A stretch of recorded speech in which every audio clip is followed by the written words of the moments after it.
हरे कृष्ण भक्त आमे जितेबले छोट बालक थिले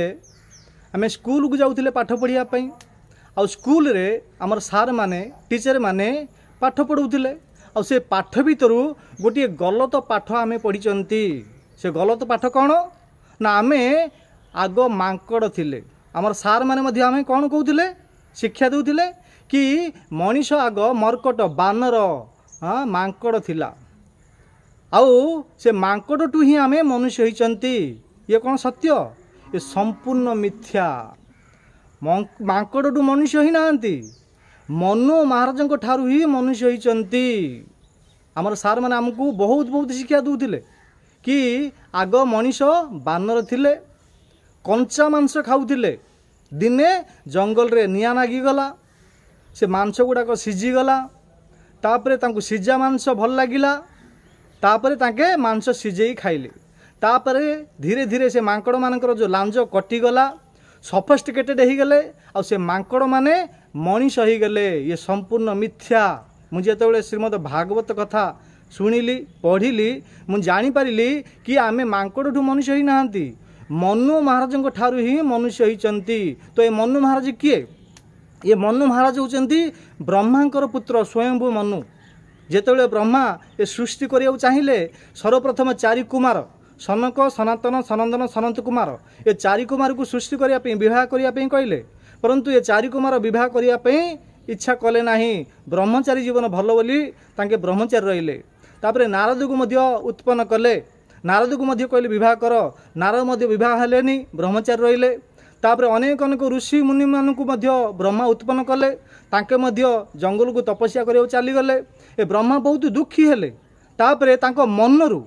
ब्रह्मा तांको मनरु गोटे पुत्र को उत्पन्न कले जो पुत्र का ना हला मनु महाराज तापरे ब्रह्मा आउ गोटे स्त्री को उत्पन्न कले कन्या को से कन्या का ना हला शतरूपा मनु आउ शतरूपा दी जन को विवाह कले तापरे मैथुनी प्रारंभ हला आउ मनु महाराज शतरूपा गर्भरु दीटा पुत्र को उत्पन्न देले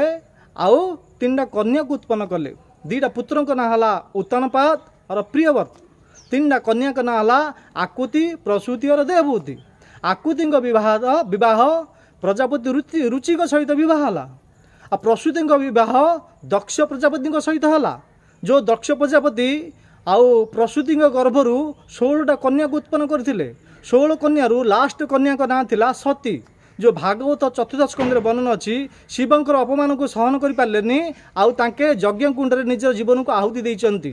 तीनटा कन्या दीटा कन्या देवभूति कर्दम मुनि को विवाह करथिले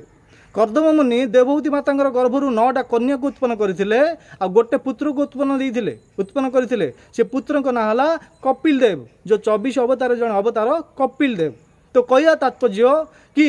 ए मनीषठू ही आसी लाइफ कम्स फ्रॉम लाइफ जीवन स्रोत जीवन आमे मनीष ही आसती बानरू आसी ना कहीं 84 लाख जोनि 9 लाख जलचर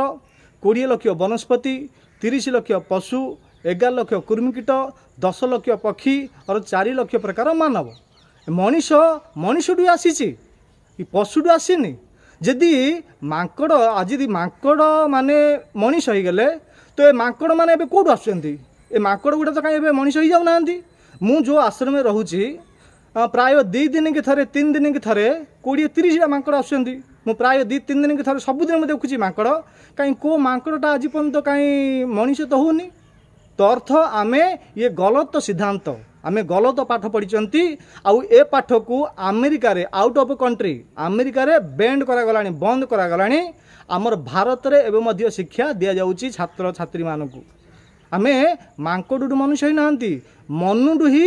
मनुष्य ही स्वयं मनु 14 मनु रोचंती 14टा जो गला मनु पछर जो गला मनु तांको हाथ चाक्षुषा मनु एबे होची स्वयं मनु आंको ना कहीं स्वयं हला ना ब्रह्मा को स्त्री गर्भ उत्पन्न करना तांके निजे ब्रह्मा निजर मनु उत्पन्न करथिले तांको ना होची मनु आ मनु महाराज आमे मनुष्य होइचंती ना कि बानर मांकड़ आमे मनुष्य होइचंती ये सिद्धांत बंद करिया कथा आ जो प्रिंट आउट माने करचंती जो शिक्षा दूचंती जो पुस्तक छापुचंती प्रिंट आउट करचंती से मानकु मोर विशेष अनुरोध आपण मैंने शास्त्र को देखु शास्त्र को पढ़ु तापर किसी प्रिंट आउट करूँ छात्र छात्र मान दिंतु से विद्या प्राप्त करेंगे आम असिली पैसा खर्च करी नकली विद्या प्राप्त कर आम मनुष्यठू आम केवे माकड़ रही ना माकड़ जी माकड़ जी हेले एबे तो बहुत माकड़ अच्छे ना माकड़ मैंने कौटू आसुँच कुआड़ू आसुँच माकड़ कहीं गोटे माकड़ मनुष्य हो पारे यहाँ आम भाविया कथा जाना कथा तो अनेक अनेक शास्त्र वर्णन कर लोक मैंने शास्त्र जानूना